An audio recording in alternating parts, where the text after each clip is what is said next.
Hey kids, Princess here. Hi. Um, I'm cooking.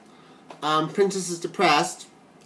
Um, so I want to talk about depression, and I want to talk about cooking. I'm cooking. Kind of blew off a lot of today. Didn't really do much. Stayed in bed. That's how I knew I was depressed. Didn't go to my anger management class. So Princess is depressed. Sometimes it happens to the best of us. But I do have things to look forward to. Luckily, I've had a lot of support today. People reaching out to me in love. I also have a friend and his mother coming over for dinner tonight, so that's fun. So I get to cook a little bit, and I was going to be lazy. And I've got this great steak dinner planned for us. Going to be creative, but it's kind of like steak and potatoes. So I was feeling like that was a little boring, and put it out there, maybe some scallop potatoes, because I got a box of them here. And they were like, yay! So, and then I said, okay, yeah, but it won't be from scratch, And, of course, they're happy with anything. And I thought, I'm like, bullshit, I can make scallop potatoes. So I've got an amazing idea for some scallop potatoes, kids. The recipe calls for, of course, thinly sliced potatoes. I looked it up, a few of them. Thinly sliced red onions, whipped cream, believe it or not, and salt and pepper to taste, in a nice pan. And that's about it. And I'm like, huh? So I'm going to do my own thing. I've got red potatoes I'm slicing up. Check it out, doodly-doos. So look at all those finely sliced red potatoes. So I did that, and still doing it. I've got more to do. So I'm going to do that, and then onions. It called for red onions. I'm going to use yellow onions, because those are what I have. All organic, of course, the potatoes and the onions. But I don't have any whipped cream. I do have, however, sour cream and milk and regular cream and cheese, boys and girls. So I'm going to do something different. I almost started wanting to add mushrooms and spinach and things to it, but we're going to stay a little bit on point with it. We're not going to go too crazy, but I am going to, what it calls for is boiling up the whipped cream and 2 cups of it, and adding your spices to that, and then throwing that over the potatoes so that the potatoes kind of get a partial boil before you stick them in the oven. Like I said, I don't have the whipped cream, so I'm going to do a combo of sour cream and milk, and I'm going to flavor that. Maybe some butter. Can't hurt if there's more butter in there. I don't know. And I'm going to, like I said, the red onion, the red potatoes with skin on. Look how nice thinly sliced this is. The yellow onions, and I am going to add cheese. I've got a 4-cheese blend. I'm going to throw in with the potatoes and toss the potatoes with garlic, salt, and pepper. And I'm going to then add the 2 cups of Deliciousness cream base to my potatoes, and then I am going to rock it out in the oven and have a delicious cheese-based au gratin, scallop potatoes. Or maybe that's the difference, is au gratin. Maybe that's what I'm thinking about. I need to look that up. So I'm just getting creative. Going to make me some au gratin, I think. So wish me luck. I could show you me cutting and bullshit like that. Oh yeah, we might as well. So it's only been 4 minutes. I'm going to talk about depression.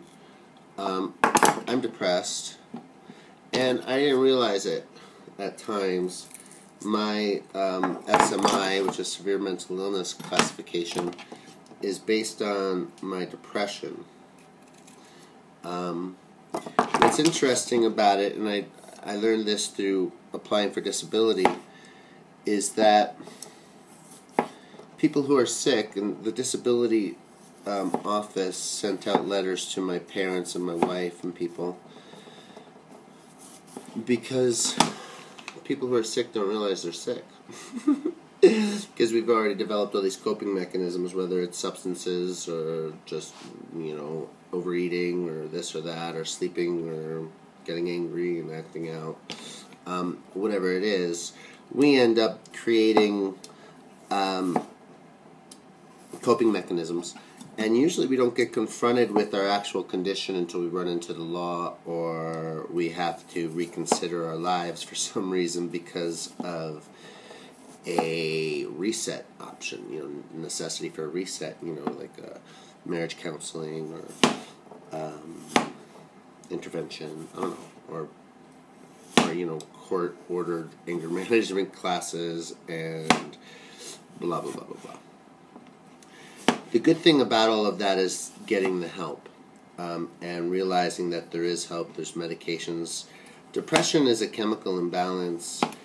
I'm learning a lot about chemistry by attending the therapy classes that I'm in for sexual assault. And in those classes, they identify how conditions create endorphin-related chemical reactions in our mind. So whatever it is that may be the protagonist for your depression, that has a trigger mechanism. That, when it got triggered, it created a chemical imprint. That chemical imprint then sometimes takes precedence of your natural chemical creation, and what happens is we become addicted to that chemical imprint. That's what addiction basically is. Like, for example, we get natural highs, but if we go and get high on alcohol all the time, it overtakes the body's capacity to create our own high, because it's already in abundance at these other times. The body relieves itself of the necessity to create that.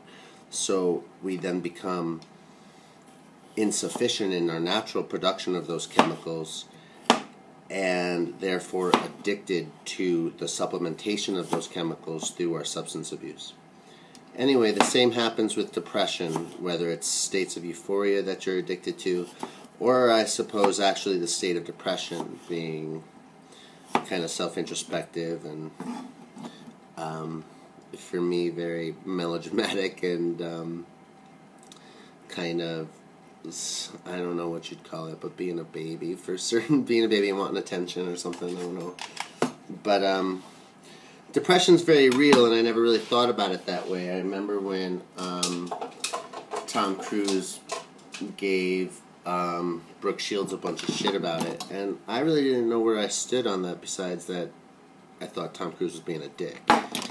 And I've always liked Brooke Shields, especially her nice boobies, and the fact that she kept her nice boobies and never fell into the pressure of having to get bigger boobies. God bless her, because she's gorgeous. But he gave her shit about her postmortem depression from being a baby, and he talked about, and maybe based on his Dianetics religion concept, he talked about the power of being able to just lift yourself out of a state of mind and push on, basically. Like, man up. In truth, if you understand, and a lot of people don't understand science or actually give it any credit because they're stuck in belief mode, which is faith-based, and faith, of course, is based not on fact. Because to have a fact makes it reality. To not have facts and be based on belief makes it faith, which means there's no facts that you base your belief on, but because you believe in it, that's why you push on anyway. It's bullshit. So science, however, is not bullshit. It's based on empirical knowledge and empirical experience. Empirically, what happens in depression is that you become chemically imbalanced, and that imbalance needs to be corrected somehow. Whether you do that through substance abuse or I don't know how. I'm not a therapist, but the point being, I suffer from depression, and I'm not the only one. Today I'm cooking potatoes in order to kind of express to myself my capacity to be creative and make myself happy. I'm happy to be kind of a cook, and I love making food. So that's what I'm doing, and it's making me happy already. And I thought it was cute, so I thought I'd share it, which is also kind of lifting me out of depression. But I think it's important for people to think of and to know that depression's not your fault. Depression's not a being ill is not your fault. Illnesses happen. When you catch a cold, you don't blame yourself. So don't blame yourself for being depressed. Phone's ringing. God bless. Princess loves you.